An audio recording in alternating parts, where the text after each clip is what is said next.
What's up, Tailgaters? You're in the booth with Tailgate Nate today. Welcome to my channel and welcome to Week 12 preview and predictions. We are finally getting down to the biggest matchup of Week 12, and it involves two teams out of the Big Ten Conference. The Indiana Hoosiers are going on the road to take on their first true test this college football season, while the Ohio State Buckeyes are in their third top five matchup of the season, and they're going to be looking to cement their place in a Big Ten championship game. I'll tell you everything you need to know about the Hoosiers and Buckeyes here in just a little bit, but before we do that, you guys know I got to say thank you for all the love and support this channel has seen, continues to receive, and it does mean a lot to me. If you want to help support the channel, especially what I do here on YouTube, please go ahead, hit that subscribe button and ring the bell. If you simply just want to kick back, relax, and watch this video, I greatly appreciate that as well. But you can also like, you can comment, you can share, and anything else you do to help interact with the channel. It all helps to support what I do here on YouTube. So without further ado, ladies and gentlemen, let's dive on into this matchup here between the Hoosiers and the Buckeyes. Again, this is the third top five matchup of the season for the Ohio State Buckeyes. They went on the road to play then in a top three matchup against the Oregon Ducks. They went on the road to play in a top five matchup against Penn State. So this will be the first top five matchup the Buckeyes have at home. And for the Indiana Hoosiers, well, again, it's going to be a chance to prove to the rest of the nation that this Indiana team is legit and this Indiana team can hang with the big dogs. That's exactly what they're going to be trying to prove in Columbus on Saturday. How do we do preview predictions here on the channel? Well, we're going to go ahead and dive on into some keys to the game when each team possesses the football. So that is first going to look like we're going to preview the Indiana offense versus this Buckeye defense, and then we'll flip it. We'll take a look at Ohio State's offense versus Indiana defense. At the end of the video, I'll give you some final thoughts, tell you how I think the game is going to play out, and at the end of it all, we'll give you a final score prediction for who I think comes away a winner in Columbus, Ohio. The Horseshoe, I know it's a noon game, but the Horseshoe is probably going to be rocking, as it usually is in Columbus, Ohio. I don't think fans are going to want to sit down for this one. Let's go ahead and dive on into this matchup between the Hoosiers and the Buckeyes. Again, we first start off when the Indiana Hoosiers have the football, but I do just want to talk about Indiana's season for just a little bit, because when you sit back and you look at the way that Indiana in their season has played out, I mean, it's to no fault of their own. Their Big Ten schedule has been very favorable, because when you take a look back and try to figure out who their best win is, I mean, maybe it's Nebraska, maybe it's Washington, maybe it's Michigan, but Indiana just has not played a team that's going to be able to challenge them like Ohio State has. Now, they have played a couple defenses that had the potential to challenge them. Nebraska has a pretty solid defense. Well, Indiana hung 56 on them. Michigan poses a very strong defense, and Indiana was only able to score 20. And I think Michigan and Ohio State a little bit more comparable on the defensive end than what Nebraska and Ohio State are on defense. But when you talk about this Indiana offense, which we're previewing first, you have to talk about the Ohio University transfer in Rourke. He has done absolutely phenomenal things so far here for this team. Nathan Rourke has been Curtis Rourke, Nathan is his brother. Curtis Rourke has been an exceptional transfer and an exceptional quarterback for this team. 2,410 yards, 21 touchdowns, 4 picks. He's done everything you've asked him to do. Not really a guy that's going to get outside of the pocket and run. He only has 17 rushing yards on the season, so he is a guy that's going to sit in the pocket and try to deliver the football to a lot of very talented weapons on this Indiana team. You have Elijah Surratt, you have Cooper, you have Price, you have Williams, you have Miles Cross. The tight end Horton can catch a few passes here and there as well. They don't really utilize their running backs in a lot of wide receiver packages. You're not going to see running backs catching the football out of the backfield. You're going to see them doing what they do, which is run the football. That's the likes of Ellison. That's the likes of Lawson. Black and Green have got some carries as well, but Ellison and Lawson are those two main backs there as well. Justice Ellison has rushed for 686 yards and 9 touchdowns. And then the likes of Tyson Lawton, my apologies, has ran for 508 yards and 9 touchdowns.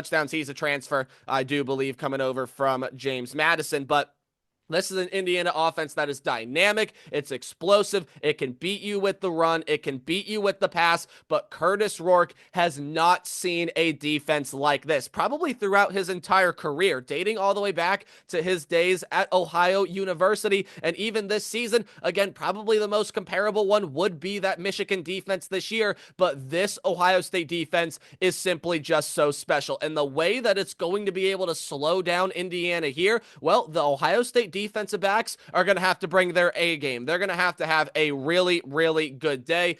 That, I do believe, is going to be the big key here when we talk about this side of the football, because what slowed Indiana down? Indiana is an offense that's going to spread you out. That's going to put wide receivers all over the field. And, I mean, come on, they can beat you with the run game as well, but they love to spread you out. They love to dish it to all of these talented wide receivers, because it's not just one guy. No wide receiver has more than 40 catches for Indiana this season. They spread the wealth, and Curtis Rourke does a phenomenal job at being able to spread the football around. But these Buckeye DBs, man, I know Denzel Burke has had himself a rough season, and he's getting beat by guys that really he shouldn't be getting beat by. He's going to have to match up against a really talented wide receiver, no matter who it is. Probably pair him, maybe not with Surratt, maybe with Cooper or Price. Either way, though, Denzel Burke, he's got to be able to step up his play. He has had a very, very rough season for the Ohio State Buckeyes, but you take a look at who else is in this Buckeye secondary, and it just makes you awe at the talent that is back there, because quite literally, this is probably the best group of defensive backs in the entire country, because behind Denzel Burke, you have Jordan Hancock, you have Davison Igbinosun, you have Jermaine Matthews, you have a lot of other really talented players, and then the safety position, probably no one is more talented than the guy you saw on the thumbnail screen a little bit ago in Caleb Downs. Sonny Styles is a great safety linebacker combination player. Malik Hartford, Lathan Ransom. This is an exceptional group of defensive backs that tackles well, and that is what slows down a spread offense. A spread offense works when they're able to get in space. These Buckeye defensive backs are going to get a huge test, yes, and they're going to have to show out against a really talented group of wide receivers that Indiana and Curt Cignetti has put together, but Curtis Rourke has not seen a defense like this, and Indiana is not going to be able to outclass what Ohio State brings on a talent front. But you take a look at everything Indiana does well. They don't allow sacks. They don't turn the football over. This is an exceptional third down offense, and they do the little things right. They're averaging almost 7 yards per play.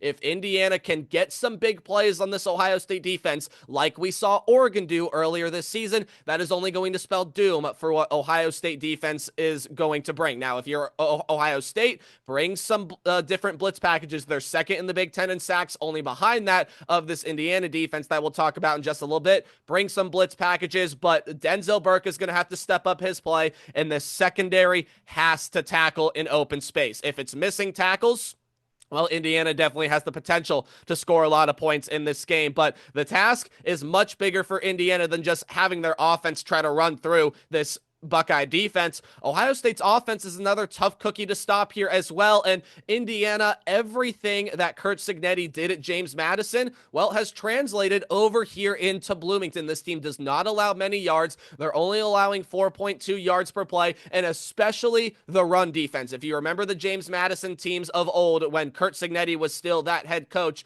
the rush defense was the best part of that defensive unit, and Indiana's rush defense has been superb so far this season, as has their pass rush. They got a guy by the name of Mikhail Kamara, and hopefully I'm saying that name right. I apologize if I don't, but he's got 9.5 sacks this season. The guy by the name of James Carpenter has 4, and then you get a lot of other sack production from everywhere else on the defense, but Kamara especially, 39 tackles, 9.5 sacks on the season, and even more tackles for loss. He is going to be a force on an Ohio State offensive line that's going to have more questions entering this game. You remember when they lost Josh Simmons in that Oregon game, and then they came out even after the bye week the very next week against Nebraska, and the offensive line just looked flat. That could definitely be the potential here, because a future NFL center and Seth McLaughlin went down with an Achilles tear, and he's going to be seeing some time missed. That is a huge impact in this Ohio State offensive line that has already had to shuffle pieces around. Now, Carson Hinsman is going to be starting at center. He was the starting center last year for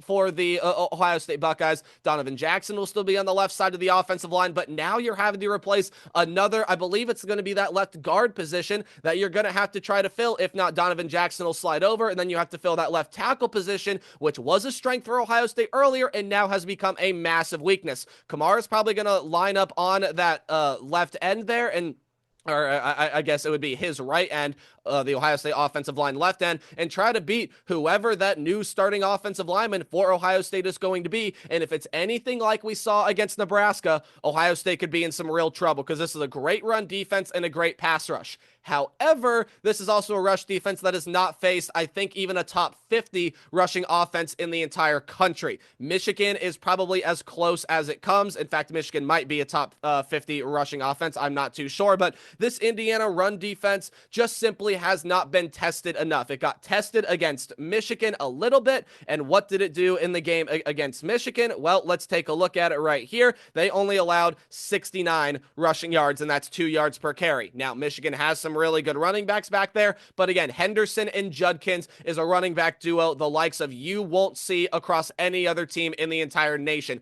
Both of them can run, both of them are shifty, both of them can get downhill, and they really are going to test this Hoosiers run defense, and Ohio State loves to set the pace on the ground. They love to run through this offensive line. They can get outside as well. Henderson and Judkins are talented enough to bust runs to the outside and be able to break off huge plays, but they love to run through the offensive front, and I think Ohio State, as much as Indiana, is going to test out what they have on the left side of the offensive line with the new offensive lineman. But again, another guy is going to have to step up here, and against an Indiana team that has been phenomenal in run defense, phenomenal in pass rush, that is absolutely going to be a huge, massive key to watch here. But pressure on Will Howard is what the Indiana defense is going to want to do. Now, yes, this is a tough offense to game plan for because you have to game plan for Henderson and for Henderson and Judkins. Even with how good this Indiana run defense has been, you have to prepare for all of the talented wide receivers that Ohio State has, like Jeremiah Smith, Emeka Egbuka, Carnell Tate had a big game this past week, and so many other weapons. But Will Howard has always been the X factor for this team. He has played, I know people are going to remember the thing at the end of the Oregon game where he didn't slide early enough and things of that nature, but he threw for over 300 yards that game. He's playing like a fifth-year vet. And if you want to send a message, if Indiana wants to send a message to Ohio State, to that coaching staff, to the fans in the Horseshoe, and to the college football world, get pressure on Will Howard, get through this Ohio State offensive front, and Indiana could have a very successful day in Columbus, Ohio. But guys, again, I just told you, my X factor is Will Howard. If he can, now look, Ohio State should not rely on Will Howard to win this game because I do think the ground game is going to be effective enough just simply because this Indiana run defense, well, it hasn't been tested as much as it is going to be tested this upcoming Saturday. It's almost a crime that this is a big noon game. This should be a night game. This should be an under the lights game. It is going to be a rockin' atmosphere in the Horseshoe. But I think with this Indiana run defense not necessarily being tested, they are going to have their moments. That left side of the offensive front for Ohio State, I do think is going to struggle in this game.